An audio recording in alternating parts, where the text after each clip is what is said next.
평행사변형을 잡아라. 평행사변형이 아니라고 잡아떼던 5명의 용의자. 하지만 우리는 간단한 방법으로 그들의 정체를 밝혀내기 시작했습니다.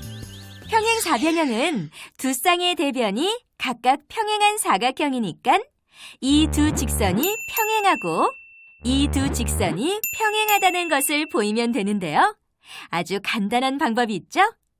동의각 또는 억각의 크기가 같으면 이 두 직선은 평행하다는 것을 이용했죠? 용의자 1. 참 뻔뻔했죠. 평행사변형의 정의대로 나타나다니. 두 쌍의 대변이 각각 평행한 사각형. 평행사변형으로 체포.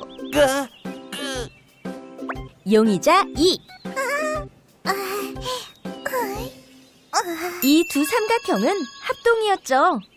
결국 억각의 크기가 각각 같으니까 두 변의 대변이 각각 평행. 따라서 두 쌍의 대변의 길이가 각각 같은 사각형도 평행사변형으로 체포! 자, 이제 3명의 용의자만 남았습니다. 과연 이들은 평행사변형이 아닌 것일까요? 이미 각들이 모두 표시되어 있군요. 이거 너무 쉽게 당신의 정체가 밝혀지겠군.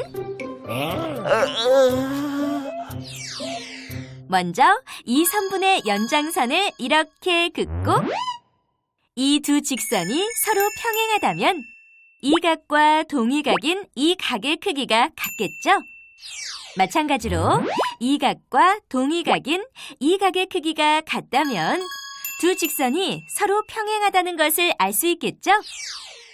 두 각이 같고 두 각이 같고 그런데 사각형의 내각의 합은 360도이니까 이 두 각의 합은 180도. 그런데 이 선분의 연장선에 의해 만들어진 이 두 각의 합도 180도. 결국 이 두 각의 합이 180도로 같다는 건 이 두 각의 크기가 같다는 거니까 동의각이네요. 결국 동의각의 크기가 같으므로 이 두 변은 평행! 이번엔 이 두 직선이 서로 평행하다면 이 선분의 연장선을 이렇게 그었을 때 이 각과 동의각인 이 각의 크기가 같아야겠죠? 여기서도 마찬가지로 이 각과 이 각의 크기의 합은 180도. 그리고 이 각과 이 각의 크기의 합도 180도. 그런데 이 두 각의 합이 180도로 같다는 건 이 두 각의 크기가 같다는 거고 결국 이 두 각은 동의각으로 서로 크기가 같다는 거네요. 그러면 이 두 선분은 동의각의 크기가 같으니까 평행! 그러니까 두 쌍의 대각의 크기가 같은 사각형도 이 변과 이 변이 평행하고 이 변과 이 변이 평행하니까 평행사변형이네요. 두 쌍의 대각의 크기가 같은 사각형. 평행사변형으로 밝혀졌으므로 체포!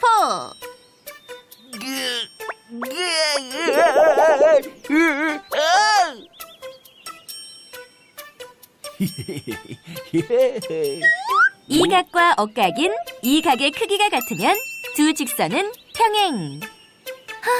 이번에도 간단하겠는걸? 이 두 각의 크기가 같다는 걸 보이기 위해서는 이 두 삼각형이 합동이면 되겠네요. 두 변의 길이가 같고 두 변의 길이가 같고 이 두 각은 막꼭지각으로 크기가 같고 대응하는 두 변의 길이가 각각 같고 그 끼인 각의 크기가 같으니까 합동! 합동인 두 삼각형의 이 두 대응각의 크기는 서로 같죠? 결국 억각인 이 두 각의 크기가 서로 같으므로 이 두 변은 평행! 마찬가지로 이 두 삼각형도 대응하는 두 변의 길이가 각각 같고 그 끼인 각은 맞꼭지각으로 같으니까 합동! 따라서 억각의 위치에 있는 이 두 각의 크기가 같으니까 이 두 변은 평행! 대각선이 서로 다른 것을 2등분하는 사각형! 평행사변형으로 체포!